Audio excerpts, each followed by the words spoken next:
You know, I sit here and I get ripped left and right. I read this all the time where I say he makes you relevant. Guess what? People talk about the Cleveland Browns because ShedeurSanders is on the team, regardless of whatever he does on the field.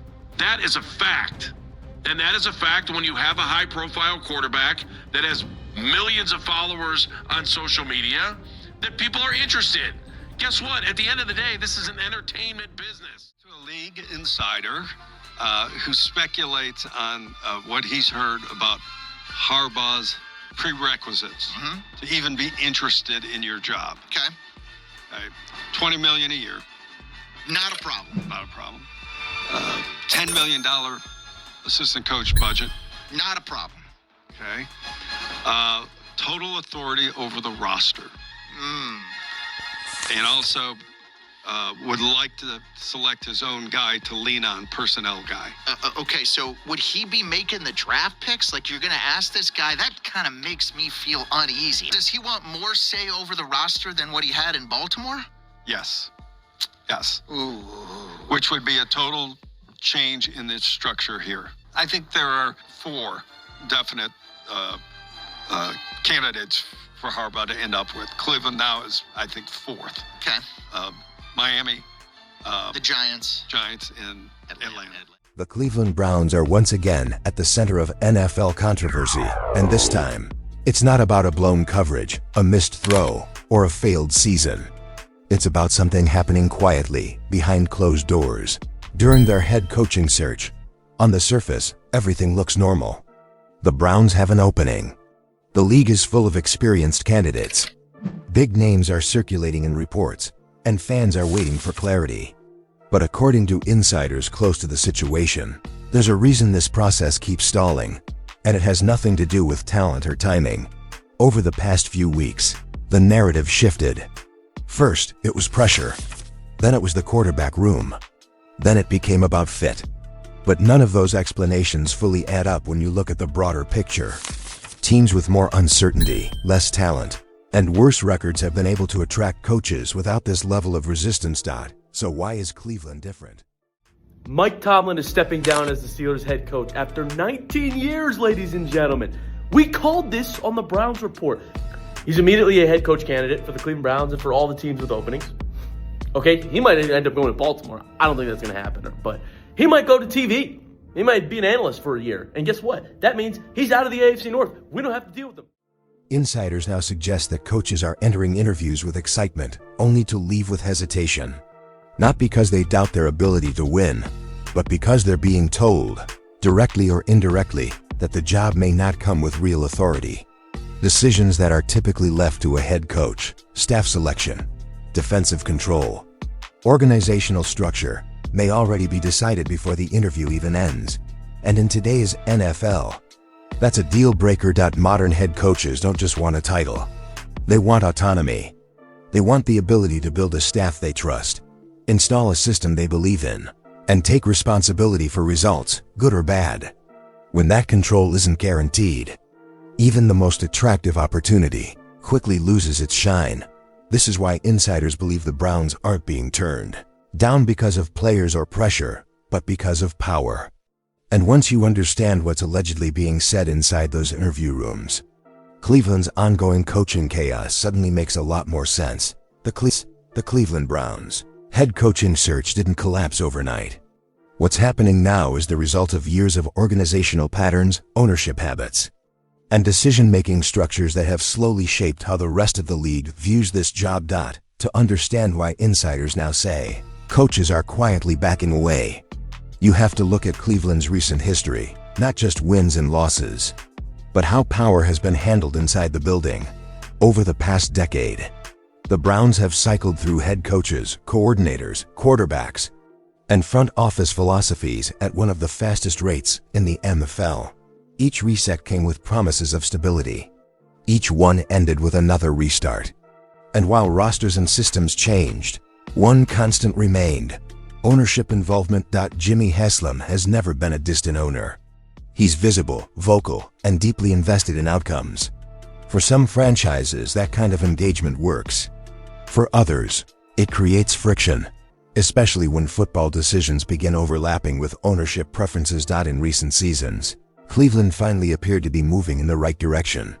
The team fielded competitive defenses, found stretches of success, and earned playoff appearances under structured leadership.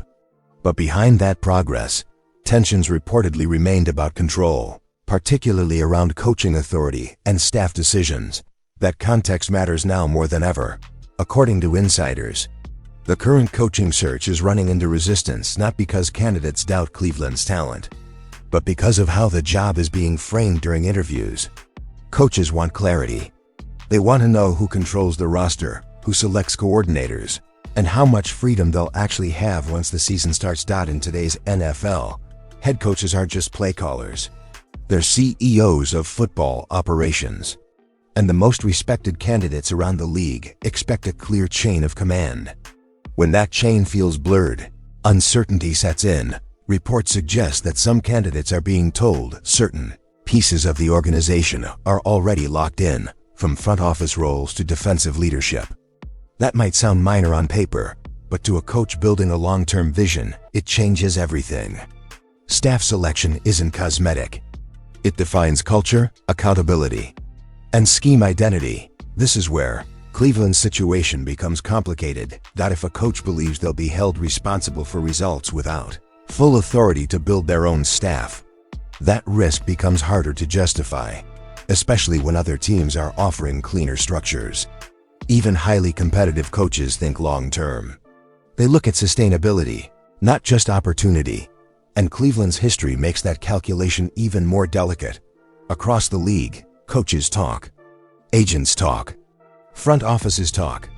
Reputations form quietly, not through press conferences, but through shared experiences.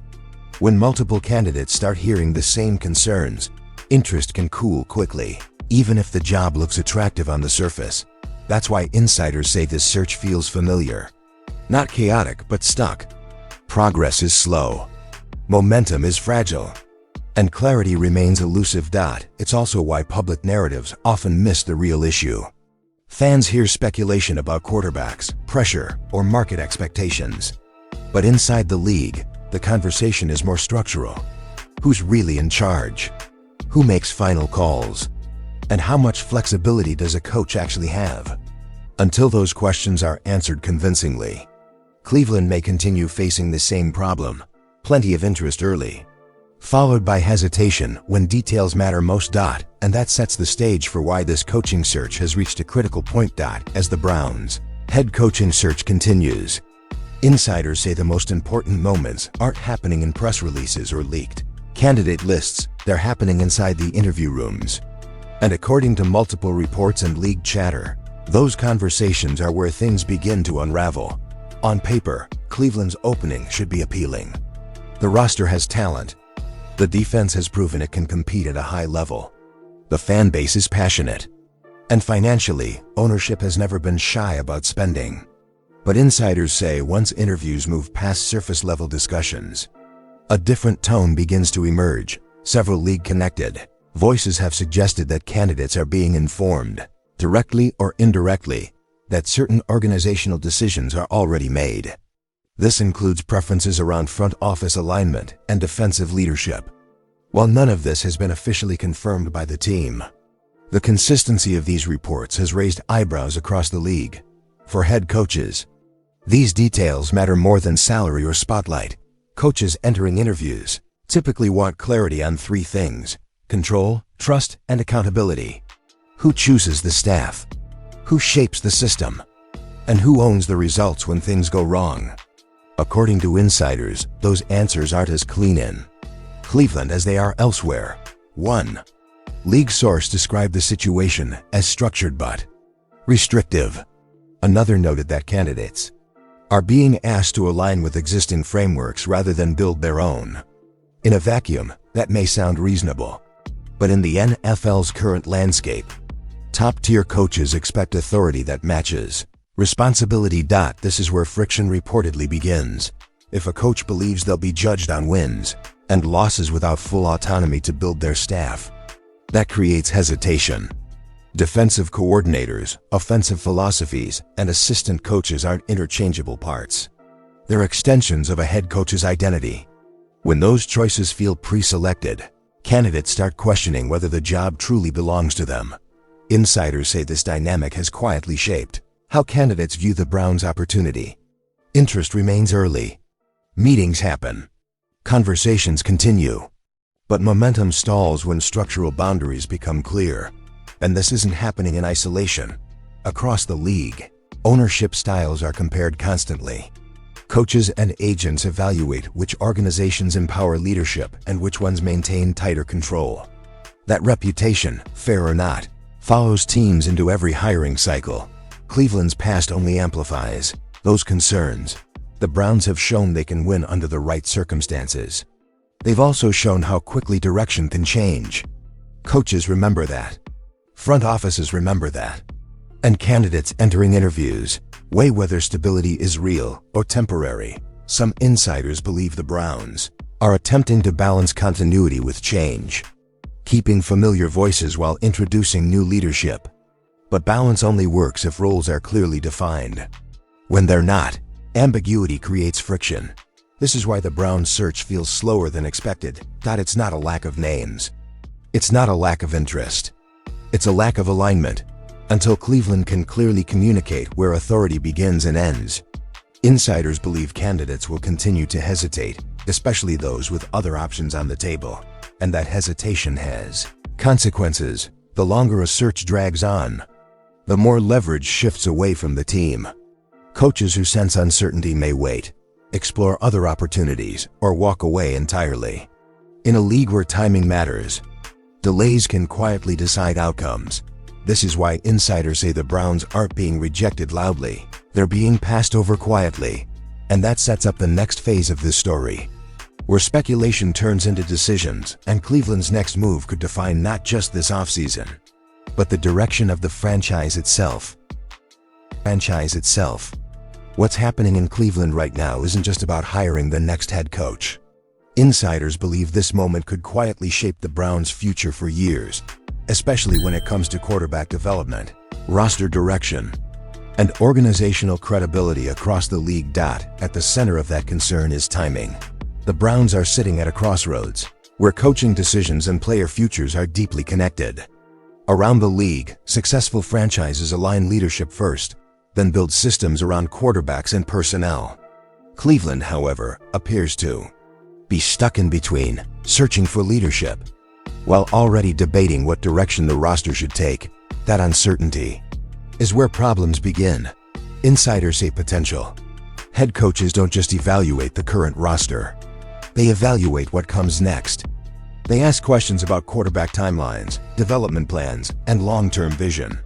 And when those answers feel unsettled, hesitation grows. This is especially relevant as the Browns are linked to multiple quarterback paths, veterans, young talent, and developmental prospects. Coaches want to know whether they'll be given time to develop players, or whether expectations will force immediate results. Without clarity, building a coherent plan becomes difficult. And that circles back to control. If a coach doesn't have full authority over staff and system design, quarterback development becomes even harder. Offensive identity, coaching continuity, and player trust all depend on alignment. When leadership feels fragmented, quarterbacks are often the first to suffer. League sources say this is part of what's being quietly discussed behind the scenes. Not publicly, not officially, but privately among coaches, agents, and executives who've seen how situations like this play out before. History supports that concern. Teams that struggle with coaching clarity often struggle with quarterback consistency. Systems change, terminology changes, development resets, and eventually, promising players are labeled disappointments, even when circumstances played a major role. That's why insiders believe this coaching search is about more than filling a vacancy. It's about whether Cleveland can finally present a unified football vision. There's also the matter of perception. Around the NFL, organizations develop reputations quickly. Coaches talk to each other. Agents share experiences. When a team becomes known for internal control issues or unclear authority, it impacts future hiring cycles, not just this one. This doesn't mean Cleveland can't fix it, but insiders suggest the window to change the narrative is closing. The longer uncertainty lingers, The harder it becomes to convince top candidates that this time is different. Ownership has a choice to make. Either empower the next head coach fully or risk repeating the same cycle with a different name. Stability isn't built through promises. It's built through structure. Coaches don't need guarantees of success. They need guarantees of authority. And until that happens, Cleveland's coaching search may continue producing the same result: interest without commitment. The Browns' next move won't just decide who stands on the sideline next season. It will signal to the league whether Cleveland is ready to evolve, or whether history is about to repeat itself once again.